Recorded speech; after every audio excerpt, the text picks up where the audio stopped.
In the summer of 1461, when the last breath of the Eastern Roman Empire still floated over the shores of the Black Sea, an army descended from the mountains like an avalanche of iron and fire. 140,000 Ottoman soldiers, 210 warships, and a sultan whose ambition knew no limits. Their target was a city clinging to the cliffs of Pontus, a forgotten jewel that still dared to call itself the heir of Rome. Trebizond, the last bastion, the last flame. But what awaited behind those walls was not an army. It was barely 4,000 souls, elders, women, merchants, and a few weary soldiers, gazing at the horizon where Ottoman sails darkened the sea like a plague of locusts. And then came the silence. Then the drums. Then the fire. The catapults roared. Arrows fell like black rain. The walls trembled under the weight of the siege. For 28 days, the last Greek emperor watched as the world he knew crumbled stone by stone, and when the gates finally opened, it was not with glory nor sword in hand, but with his head bowed before the conqueror. 2 years later, on a cold November dawn, that same emperor and his sons would be beheaded in Constantinople.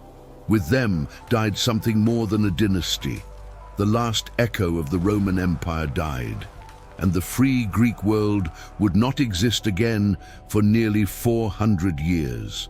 To understand the fall of Trebizond, one must first understand what this small empire was and why its existence defied all logic. In the year 1204, when the Crusaders sacked Constantinople and tore apart the Byzantine Empire, 3 successor states emerged, claiming the imperial title. The Empire of Nicaea, the Despotate of Epirus, and on the remote shores of the Black Sea, the Empire of Trebizond. While Nicaea reconquered Constantinople in 1261 and briefly restored Byzantine glory, Trebizond survived in silence. Protected by the imposing Pontic Mountains to the south and by the Black Sea to the north, the city became an improbable refuge. For more than 250 years, the dynasty of the Grand Komnenoi ruled this narrow coastal territory, paying tribute to Seljuks, Mongols, and Ottomans, marrying their princesses to Turkoman Khans, and surviving through diplomacy when weapons failed. Trebizond was not large. Its population barely reached 4,000 inhabitants at its peak. It had no formidable armies nor vast territories. But it had something that made it invaluable: its position. It was the western terminus of the Silk Road, the port where Persian silk, Central Asian spices, and Caucasian slaves were shipped to Genoa and Venice. Genoese and Venetian merchants maintained fortified quarters within its walls. Gold flowed through its customs houses, and as long as that gold kept flowing, Trebizond could buy its survival. But in 1453, everything changed. Mehmed II, the 21-year-old sultan who had conquered Constantinople, was not a man satisfied with tributes. He was a conqueror, a visionary, a man who saw himself as heir not only to the caliphs, but also to the Roman Caesars. Constantinople had fallen. Morea, the Peloponnese peninsula ruled by the last Palaiologoi, fell in 1460. Serbia was absorbed, Bosnia trembled, and on the eastern horizon, Trebizond gleamed like a thorn embedded in Ottoman pride, the last fragment of the Roman world that still dared to exist. The emperor of Trebizond in those final years was David Komnenos, a man born for gentler times. David was not a warrior. He had not led armies nor won battles. He was a diplomat, a negotiator, a man who believed that alliances could save what swords could not defend.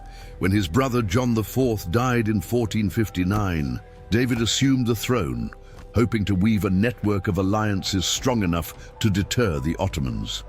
He approached Uzun Hasan, the powerful leader of the Ak-Koyunlu, the White Sheep Confederation, whose territory stretched across eastern Anatolia and Persia.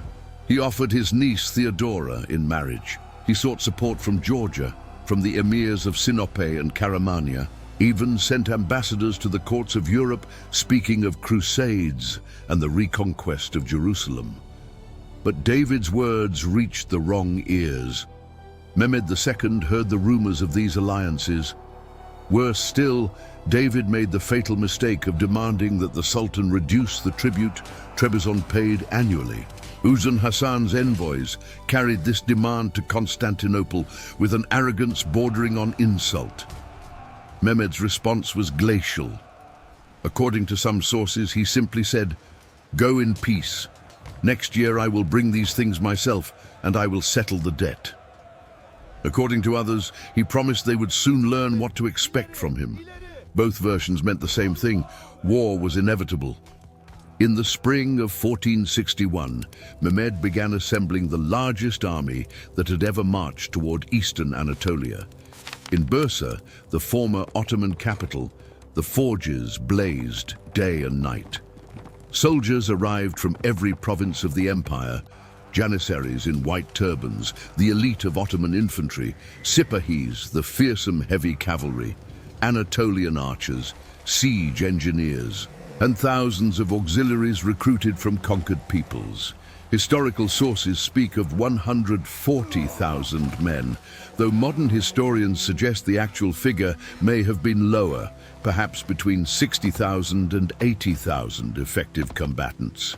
But even at the most conservative estimate, it was an overwhelming force. While the army gathered on land, Qasim Pasha sailed from Constantinople with a fleet of 210 vessels, war galleys, troop transports, supply ships. The Ottoman armada sailed east across the Black Sea, its mission to blockade Trebizond by sea while the army encircled it by land. No reinforcements would arrive, no supply ships would pass through. The city would be completely isolated.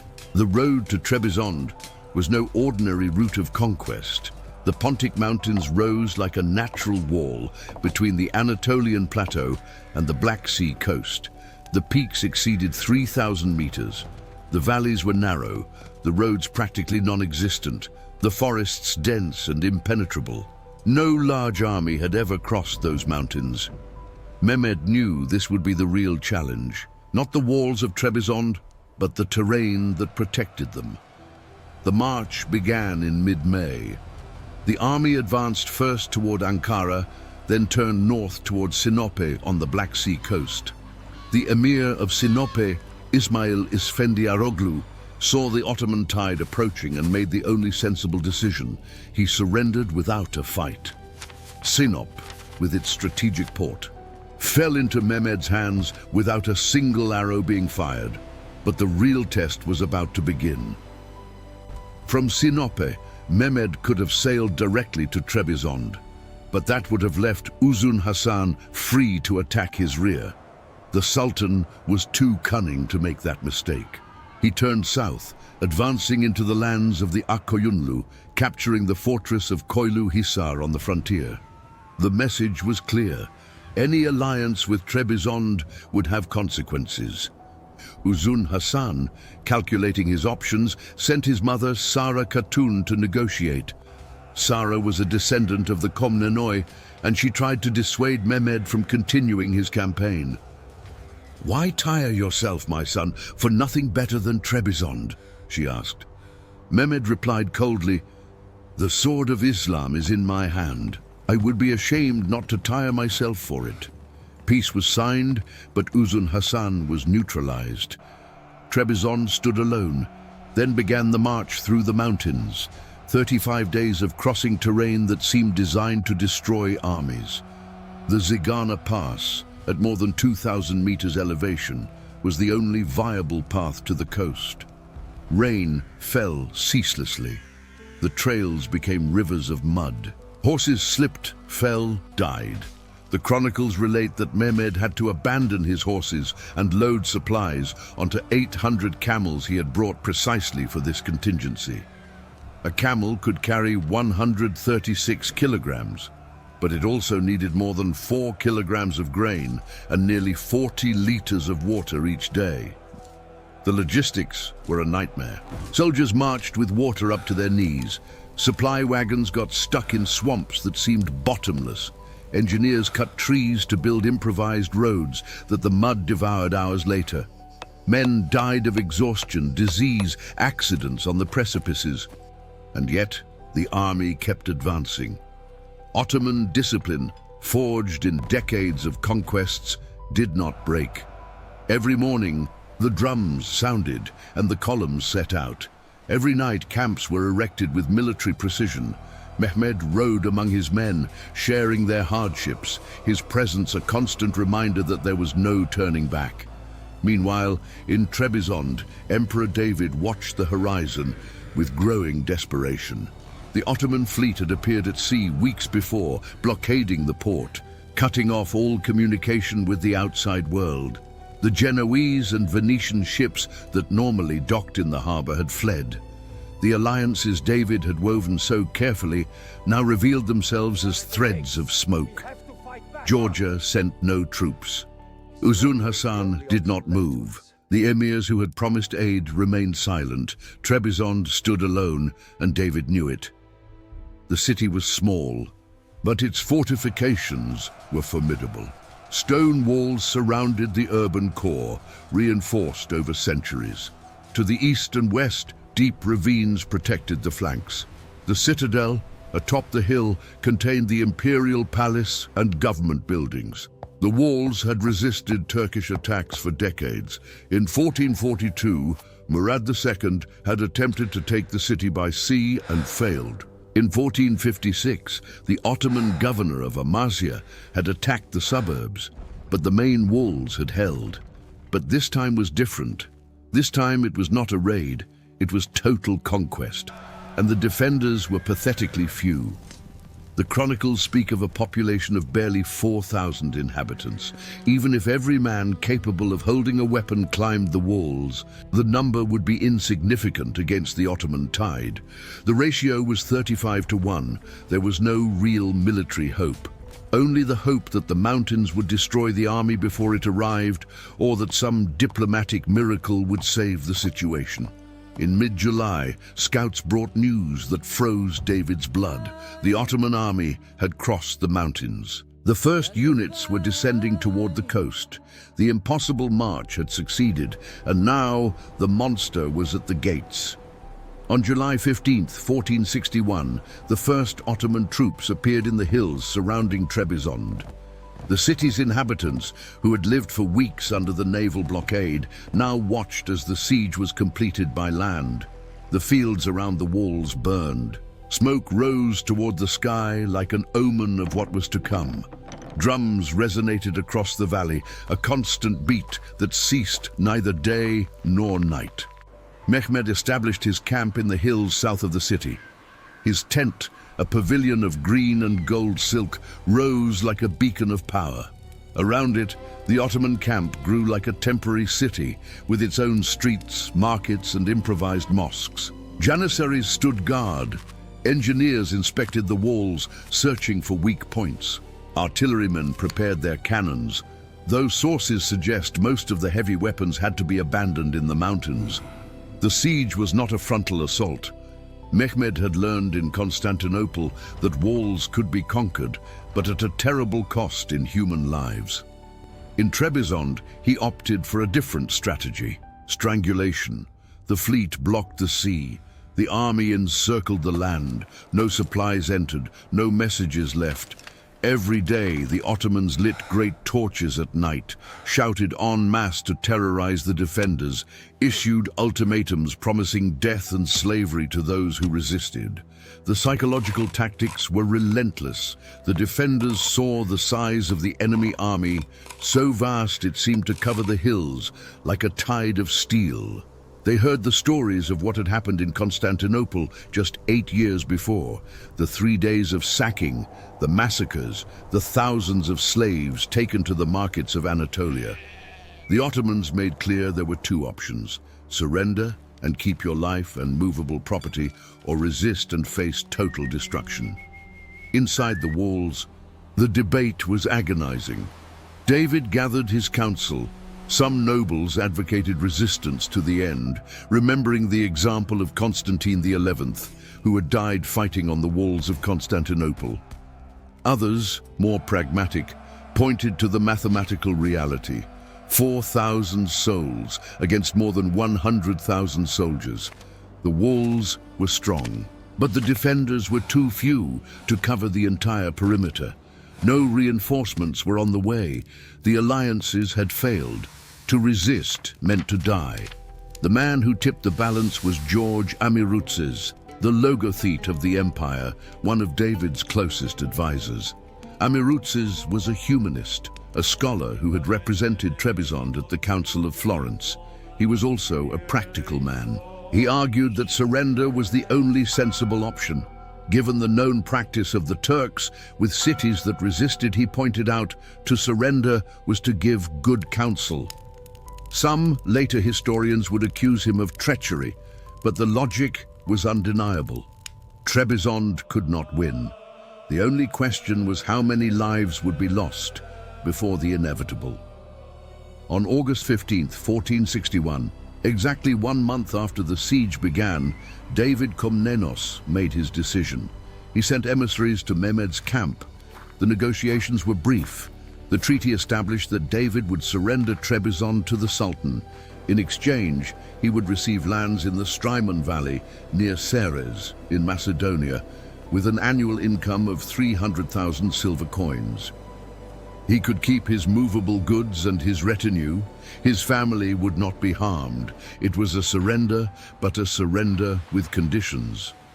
That same day, the gates of Trebizond opened.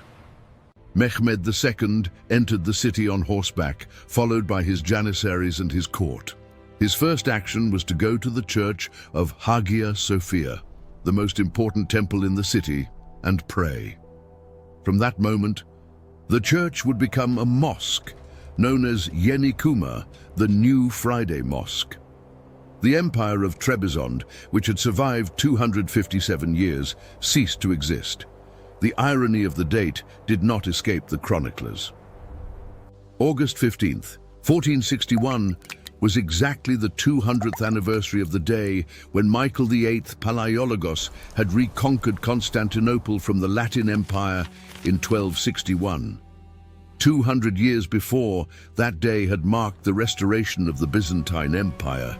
Now it marked its final extinction. David Komnenos was put aboard an Ottoman ship along with his family and the nobles of his court.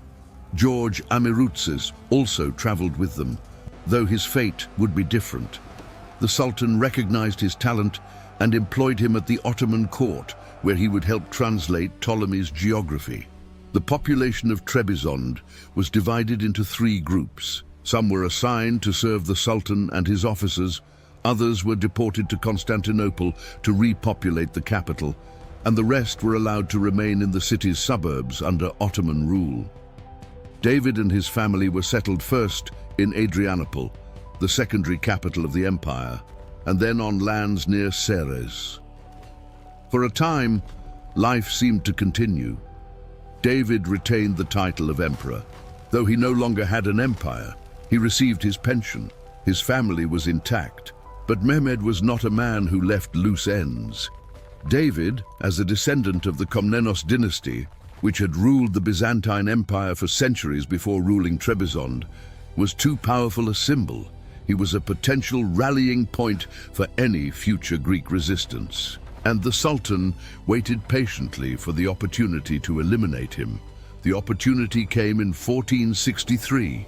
David's niece Theodora, now wife of Uzun Hasan, sent a letter suggesting that one of David's sons be sent to the Ak-Koyunlu court to be raised there. The messenger of this letter was, ironically, George Amirutzes, who revealed its contents to the Sultan. Perhaps Amirutzes thought it better to inform himself than to be discovered hiding information. Perhaps he genuinely believed the letter was innocent. It did not matter. Mehmed saw treason. On March 26, 1463, David, his 3 sons Basil, Manuel and George, and his nephew Alexios were arrested and taken to Constantinople. They were imprisoned in the fortress of Yedikule, the 7 Towers, the same prison where centuries later disgraced Ottoman sultans would be executed. The Sultan offered an alternative, conversion to Islam in exchange for their lives. David rejected the offer. According to the chronicles, he responded firmly, "No torture will bring me to renounce the faith of my fathers." On November 1st, 1463, at 4 in the morning, David Komnenos and his sons were executed by beheading. Their bodies were thrown outside the walls of Constantinople without burial or ceremony. Empress Helena, David's wife, defied the Sultan's orders and dug the graves for her husband and sons herself. With them died the direct male line of the Grand Komnenoi after 257 years of dynastic continuity. The historian Stephen Runciman would write centuries later, "It was the end of the free Greek world." The Greeks who did not live under Ottoman rule now dwelt under lords of an alien race and an alien form of Christianity. Only in the wild villages of Mani, in the southeastern Peloponnese, whose rugged mountains no Turk ventured to penetrate, was there left any semblance of liberty. And nearly 400 years would pass until 1830, before an independent Greek state would exist again. The fall of Trebizond was more than the conquest of a city. It was the final point of a history that had begun more than 1,500 years before, when Rome was a republic and the Mediterranean was not yet a Roman lake. The Eastern Roman Empire, which had survived the fall of Rome, the barbarian invasions, the Persians, the Arabs, the Crusaders, and the Mongols, was finally extinguished on that Black Sea coast. The imperial tradition that connected Augustus to Constantine, Justinian to Basil II, and the Komnenoi to the Palaiologoi came to an end on the executioner's sword. But the ashes of Trebizond did not cool without leaving a trace. Greek scholars who fled westward carried with them manuscripts, knowledge, and an intellectual tradition that would fuel the European Renaissance. Komnenos princesses, married to Turkoman and Caucasian lords, transmitted the imperial blood to dynasties that would endure for centuries. The Pontic Greeks, though under Ottoman rule, preserved their language, their orthodox liturgy, and their identity for generations, until the tragic population exchanges of the 20th century. And in the churches of the Greek diaspora, every November 1st, David Komnenos and his sons are remembered.